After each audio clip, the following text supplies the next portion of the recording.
बात करते हैं अमृतपाल की। अमृतपाल को डिब्रूगढ़ लाया गया, स्पेशल विमान से लाया गया डिब्रूगढ़। ये बड़ी खबर। डिब्रूगढ़ जेल में सुरक्षा के कड़े इंतजाम किए गए हैं। अमृतपाल को लेकर जेल की सुरक्षा बढ़ा दी गई है। आपको बता दें कि 57 सीसीटीवी कैमरों से जेल की निगरानी की जाएगी। ये बड़ी खबर हम आपको बता रहे हैं। पंजाब को जिस तरीके से दहलाने की साजिश रची गई थी, अमृतपाल अब गिरफ्तार हो चुका है।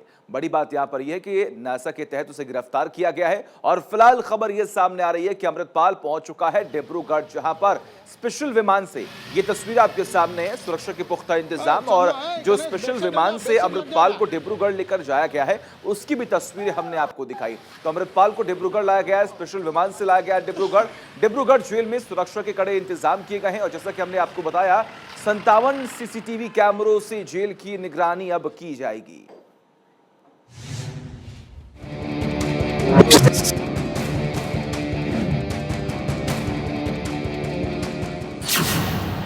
छत्तीस दिन से फरार अमृतपाल मोगा से गिरफ्तार। स्पेशल प्लेन से भेजा गया असम की डिब्रूगढ़ जेल। भिंडरवाला की तस्वीर के सामने किया नमन। धार्मिक लिबास पहन समर्थकों के संग सरेंडर का षड्यंत्र। फरवरी को अजनाला थाने पर हमला कर पंजाब को वापस उग्रवाद की आग में झोंकने की कोशिश करने वाला अमृतपाल असम की डिब्रूगढ़ जेल की कोठरी में पहुंच चुका है। पति किरणदीप कौर के घिर जाने के बाद अमृतपाल पर सरेंडर का भारी दबाव था, लेकिन खालिस्तान समर्थक ने अपनी गिरफ्तारी के मौके को भी भुनाने की पूरी कोशिश की थी। अमृतपाल के सूत्रों ने जरनैल सिंह भिंडरवाला के भतीजे जसवीर सिंह से संपर्क किया। अमृतपाल की ऑपरेशन ब्लू स्टार में मारे गए भिंडरवाला के गांव रोडे से गिरफ्तारी होने की योजना बताई। अमृतपाल मोगा में भिंडरवाले के गांव पहुंचा और धार्मिक लिबास पहन लिया। अमृतपाल ने गुरुद्वारे में प्रवचन दिया और समर्थकों संग सरेंडर की योजना बनाई। पुलिस ने गुरुद्वारे के बाहर से अमृतपाल को अरेस्ट कर लिया। गिरफ्तारी के फौरन बाद अमृतपाल को डिब्रूगढ़ जेल भेज दिया गया। आईएसआई और विदेश में बैठे खालिस्तानी आतंकियों से लगातार संपर्क में रहा अमृतपाल अपनी गिरफ्तारी के मौके को भी धार्मिक रंग देकर माहौल खराब करना चाहता था। अमृतपाल ने इस दौरान भिंडरवाला की तस्वीर के सामने झुककर नमन किया, लेकिन पुलिस ने समझदारी दिखाते हुए उसके उकसावे वाले बर्ताव पर कोई भी उत्तेजक कार्रवाई नहीं की। पुलिस इस दौरान गुरुद्वारे में भी दाखिल नहीं हुई और सादे कपड़ों में पहुंचे पुलिस वालों ने एनएसए के तहत अमृतपाल को गिरफ्तार कर लिया। लगातार पंजाब पुलिस ने इस केस में दबाव बनाया हुआ था पिछले 35 दिन से। सारे ही पंजाब पुलिस के जो विंग्स थे वो प्रॉपर कोऑर्डिनेशन के साथ काम कर रहे थे, जिसमें इंटेलिजेंस विंग है, बाकी सारे हमारे विंग्स हैं। अमृतपाल सिंह के खिलाफ एनएसए के वारंट्स इशू हुए थे। इन वारंट्स को आज सुबह एग्जीक्यूट किया गया है। उसकी गिरफ्तारी जो है एनएसए के अधीन की गई है। फर्दर इसमें जो लॉ है अपने पेस पे ड्यू प्रोसेस के साथ लॉ काम करेगा इसमें। दरअसल अमृतपाल का सरेंडर महज एक दिखावा था, क्योंकि सुरक्षा एजेंसियों ने उसके चारों तरफ दबाव का भारी जाल खड़ा कर दिया था। 20 अप्रैल को अमृतपाल की एनआरआई पत्नी किरणदीप कौर को अमृतसर एयरपोर्ट पर इमिग्रेशन अधिकारियों ने रोक लिया था। किरणदीप कौर को अवैध फंडिंग के चलते देश से बाहर नहीं जाने दिया गया। साथियों के पकड़े जाने और पत्नी के घिर जाने की वजह से अमृतपाल पर सरेंडर का भारी दबाव आ गया। नतीजन अब अमृतपाल के पास मदद करने वाला कोई करीबी साथी नहीं बचा था। अमृतपाल भाग कर थक चुका था। ऊपर से उस पर पत्नी के जरिए सरेंडर का भारी दबाव था, क्योंकि इंग्लैंड की नागरिक किरणदीप कौर उसके फरार होने के बाद भारत में फंस कर रह गई थी। आरोप है कि किरणदीप कौर ने ही आईएसआई के संपर्क में आकर अमृतपाल को दुबई में रहकर आम इंसान से बड़े खालिस्तान समर्थक में बदल था। वहीं पंजाब में सत्ता पर बैठी आम आदमी पार्टी के मुताबिक सीएम मान की अगुवाई में पूरे मसले से बेहद संवेदनशीलता के साथ निपटा गया। पंजाब एक सेंसिटिव स्टेट है। ऐसे राज्य में अगर कोई गड़बड़ी का अंदेशा भी होता है तो राज्य सरकार को बहुत संजीदा होके इस चीज़ों को हैंडल करना पड़ता है।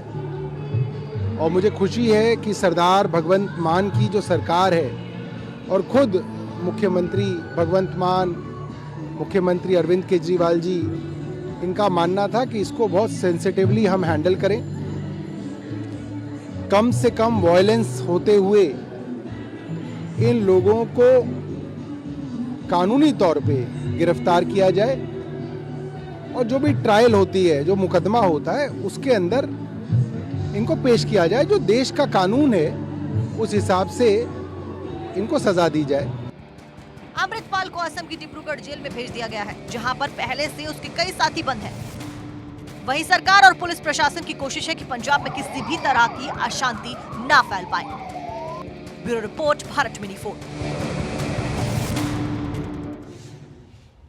तो अमृतपाल की गिरफ्तारी तो हो चुकी है, लेकिन कयास बहुत लगाए जा रहे हैं कि आखिर अब अमृतपाल के कनेक्शन कहां तक हैं।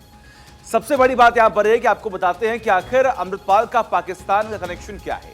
आप ये देखिए, नशा मुक्ति केंद्र में उसे हथियार सप्लाई किए गए। इसके अलावा युवाओं का ब्रेन वॉश किस तरीके से यहां पर किया गया। सुसाइड बॉम्बर बन रहा था। आईएसआई ने दुबई इसे भेज दिया था, जिसके बाद वहां पर रुका और उसके बाद हिंदुस्तान पहुंचता है, जिसके बाद अपना एक संगठन खड़ा करता है और तमाम युवाओं का ब्रेन वॉश करता है। आप देखिए यहाँ पर किस तरीके से आईएसआई से भी इसके रिश्ते रहे हैं। जॉर्जिया में ट्रेनिंग इसे दिलाई गई थी। आईएसआई के कहने पर भारत लौटा, एकेएफ नाम से प्राइवेट आर्मी बनाई, नशा मुक्ति केंद्र में हथियार सप्लाई किए, युवाओं का ब्रेन वॉश किया, सुसाइड बॉम्बर बना रहा था। आईएसआई से इसके रिश्ते हैं। ये तमाम वो बातें हैं जो सामने आ रही हैं कि आखिर अमृतपाल के पीछे कौन है, आखिर अमृतपाल को गाइड कौन कर रहा है। ये तमाम चीजें हमने आपको बताई कि आखिर अमृतपाल का पाक कनेक्शन क्या है। अब आपको बताते हैं कि आखिर किस तरीके से अब अमृतपाल केस की पूरी टाइमलाइन क्या है, यानी किस तरीके से वो हिंदुस्तान पहुंचता है, क्या कुछ घटनाएं होती हैं, उसके बारे में अब आपको समझाते हैं। 23 फरवरी की तारीख आपको याद होगी, जब अजनाला थाने पर हमला हुआ था। अपने साथी को छुड़ाने के लिए हमला किया गया था। आगे बढ़ते हैं। 11 मार्च की तारीख अमृतपाल के करीबियों पर एक्शन शुरू हुआ है, यानी कि पुलिस ने एक्शन शुरू कर दिया। 18 मार्च की बात करते हैं, अमृतपाल की गिरफ्तारी का मिशन शुरू हुआ। जब आपने देखा होगा कई काफिले पुलिस के इसके पीछे रखे हुए थे और अमृतपाल भाग रहा था। 23 अप्रैल गिरफ्तार हुआ अमृतपाल। तारीख आज की कितना अहम। और 20 अप्रैल पत्नी से 3 घंटे तक पूछताछ हुई थी। 20 अप्रैल की तारीख जब इसकी पत्नी से कई घंटों की पूछताछ हुई, कुछ जांच हुए और कुछ लिंक्स भी सामने आए। 10 अप्रैल की तारीख यानी कि राइट हैंड पप्पल प्रीत गिरफ्तार। जब अमृतपाल फरार हुआ था तो पप्पल प्रीत के साथ इसकी कई तस्वीरें सामने आई थी, जिसके बाद पप्पल प्रीत गिरफ्तार हुआ। हालांकि परिवार वालों की तरफ से तमाम बयान दिए गए कि पप्पल प्रीत जो है उसका हथियारों से कोई कनेक्शन नहीं है, अमृतपाल से कोई कनेक्शन नहीं है। लेकिन अब देखिए किस तरीके से अमृतपाल ने भी आज सरेंडर किया, उसकी गिरफ्तारी हो चुकी है। आगे बढ़ते हैं। अब आपको दिखाते हैं कि अमृतपाल का अब आईएसआई कनेक्शन क्या है। पाकिस्तान कनेक्शन हमने आपको बताया। अब आईएसआई कनेक्शन आप देखिए, दुबई में रहने के दौरान आईएसआई के संपर्क में आ गया। उसके बाद पंजाब में अस्थिरता फैलाने की साजिश किस तरीके से रची गई, उसके बारे में हमने आपको बताया। दुबई से आईएसआई का एजेंट बनकर हिंदुस्तान लौटा, क्योंकि आईएसआई ने ही इसे आदेश दिया था। अब समय हो चुका है हिंदुस्तान जाने का। साजिश के तहत वारिस पंजाब देश संगठन से जुड़ा अमृतपाल और अपने संगठन को मजबूत करने के लिए गांव-गांव घूमना शुरू किया। अब अमृतपाल सिंह का एकेएफ कनेक्शन, आखिर ये एकेएफ है क्या, इसके बारे में आपको बताते हैं।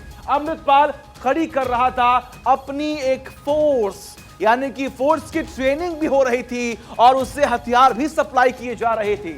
नाम रखा था आनंदपुर खालसा। और देखिए घर के गेट और दीवारों पर भी लिखा है एकेएफ। कई ऐसे घर चिन्हित भी किए गए जिनके घर के दीवारों पर एकेएफ लिखा हुआ था। अब देखिए कैसे हुई गिरफ्तारी। आज की तारीख 23 अप्रैल जब सुबह गिरफ्तारी होती है, हलचल बढ़ती है। अब आप देखिए ये पूरा किस तरीके से हमने आपको बताया है कि आखिर पहले क्या हुआ। देखिए रोडे गांव के गुरुद्वारे पहुंचा अमृतपाल उसी गुरुद्वारे में मौजूद था जहां पर पुलिस ने एंट्री नहीं ली। उन्होंने गुरुद्वारे का सम्मान रखा। उसके बाद देखिए आप, ग्रंथी ने पुलिस को खबर दी कि अमृतपाल इस गुरुद्वारे में मौजूद है। उसके बाद देखिए मोगा पुलिस मौके पर पहुंचती है। उसके बाद अमृतपाल को गिरफ्तार किया जाता है और डिब्रूगढ़ जेल में रखा जाएगा। यानी कि फिलहाल आपको बता दें कि डिब्रूगढ़ जेल अमृतपाल एक विशेष विमान से पहुंचा दिया गया है और वहां पर 57 सीसीटीवी कैमरे हैं जिसकी निगरानी में वो रहेगा। जेल की निगरानी रखी जाएगी और फिर सुरक्षा के पुख्ता इंतजाम और भी मजबूत किए जाएंगे। अब आपको दिखाते हैं कि फरारी से गिरफ्तारी तक की पूरी कहानी अमृतपाल की है क्या। 23 फरवरी अमृतपाल समर्थक लवप्रीत तूफान की रिहाई पर हंगामा हुआ। आपने देखा किस तरीके से थाने को घेर लिया गया था। अमृतपाल ने साथियों के साथ अजनाला थाने पर हमला कर दिया, जिसके बाद पंजाब सरकार पर, प्रशासन पर कई सवाल खड़े हुए। अमृतपाल पुलिस को चकमा देकर फरार हो गया था अमृतपाल, और तलाशी के लिए 18 मार्च को बड़े पैमाने पर ऑपरेशन भी शुरू कर दिया गया। अंदर खाने चर्चा हुई, टीम बनाई गई और कार्रवाई शुरू कर दी गई। अमृतपाल की लास्ट मूवमेंट शाहकोट में मिली थी। जब लोकेशन ट्रेस की गई तो जो लास्ट लोकेशन थी उसके बारे में हमने आपको बताया। नांगल पालिया गांव से एक सीसीटीवी सामने आता है जिसमें अमृतपाल दिखाई देता है। सीसीटीवी में अमृतपाल बाइक पर बैठकर फरार होता दिखता है और खबर यह भी सामने आती है कि भवलप्रीत उसके साथ है। 19 मार्च की तारीख शाहबाज से उसका दूसरा सीसीटीवी फुटेज सामने आता है। आखिर उसमें क्या होता है इसके बारे में जानिए। यहां उसने एक महिला के घर पर शरण ली थी, यानी कि उस महिला के घर पर वो रुका था।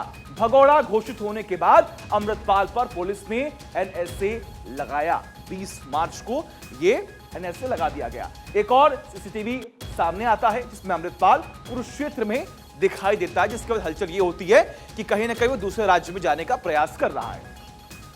और इसी दिन अमृतपाल के चाचा हरजीत सिंह ने सरेंडर कर दिया, क्योंकि अमृतपाल के तमाम ऐसे सहयोगी हैं जो लगातार भाग रहे थे, लेकिन पुलिस के खौफ से उन्होंने सरेंडर कर दिया। ये हमने आपको बताया कि आखिर पूरी की पूरी कहानी अमृतपाल की है क्या। तमाम चर्चाएं होती हैं, बात होती है, तमाम फुटेज सामने आते हैं और फुटेज सामने आने के बाद, यानी कि आपको बताया कि लगभग 36 दिन के बाद अमृतपाल की गिरफ्तारी आज हो गई है। तमाम चर्चाओं के बीच में आपको दिखाते हैं कि आखिर कानून के शिकंजे में भगोड़ा अमृतपाल कैसे आ गया।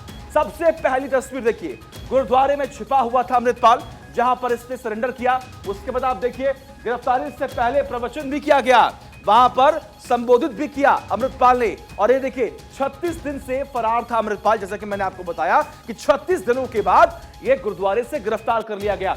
अमृतपाल गिरफ्तार हो गया है, ये फुटेज सामने आती है। गिरफ्तारी में पुलिस के शिकंजे से ये तस्वीर सामने आती है और आखिरी तस्वीर डिब्रूगढ़ जेल में रहेगा। यानी कि फिलहाल अमृतपाल को एक विशेष विमान से डिब्रूगढ़ जेल टीम लेकर पहुंच चुकी है। वहां पर सुरक्षा के पुख्ता इंतजाम कर लिए गए हैं। अब देखना यहां पर होगा कि आखिर आने वाले वक्त में क्या होता है, क्या कड़ी से कड़ी जुड़ती है और क्या लिंक सामने आते हैं।